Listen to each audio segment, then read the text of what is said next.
Malumunuz üzere 2017-18 eğitim öğretim dönemi sona erdi. Çocuklarımız ve gençlerimiz yoğun bir eğitim sürecini tamamlayıp 3 aya tekabül eden bir tatil süreci başladı. Tabii ki tatil süreci başlamasıyla beraber birçok ebeveynin aklını kurcalayan ilk soru, biz bu 90 günlük süre zarfında, bu 3 aylık süre zarfında çocuklarımızla nasıl ilgilenelim, neler yapalım? Bu noktada birçok ebeveyn bu sorunun çözümünü arıyor.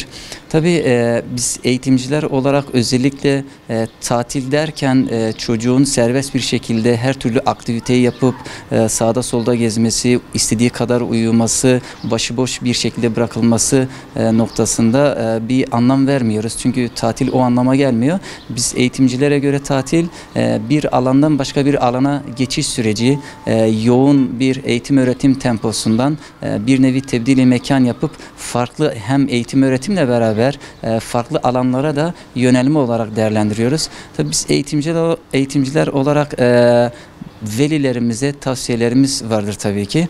Birinci tavsiyemiz özellikle eğitim öğretim noktasında, sonuçta bu süre zarfında çocuklarımız ve gençlerimiz okullarda bazı kazanımlar elde etmişlerdir eğitim ve öğretim açısından. Tabii bunların unutulmaması adına bir tekrar yapılması gerekiyor.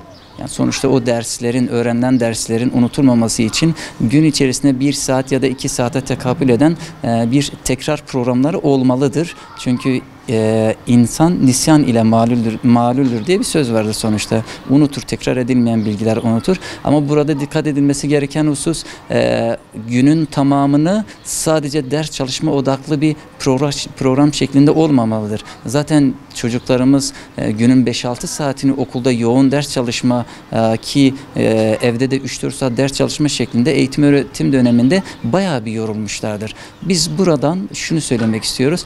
Kısa süreli bir tekrar dönemi olabilir dersler için.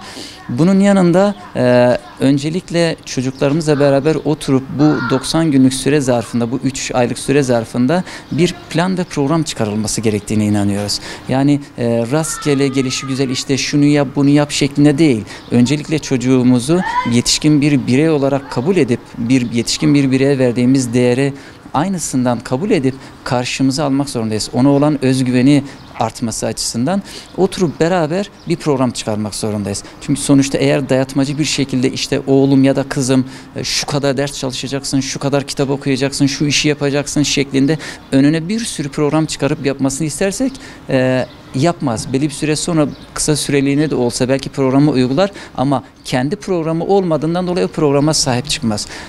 Öncelikli olarak yetişkin bir birey gibi karşımıza alıp ona bunu hissettirmeli ve beraber bir şekilde yapılacaklar listesini oluşturmak zorundayız. Onun da fikirleri alınarak. Peki ne yapılmalı? Bahsettiğimiz gibi okul derslerini kısa bir 1-2 saate tekabül edecek şekilde bir tekrar etme. İkincisi bir kitap okuma saati.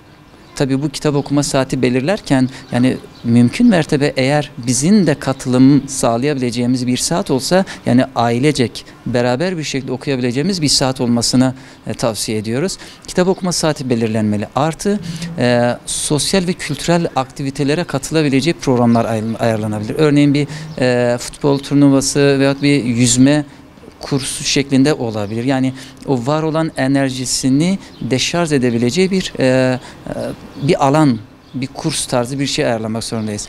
Diğer bir maddemiz ise manevi eğitimi geliştirmek adına özellikle malumunuz yazın camilerimizde Kur'an dersleri veriliyor. Bunun yanında siyer dersleri vesaire program uygulayan yaz okulları, yaz etüt programları uygulayan programlar da mevcuttur.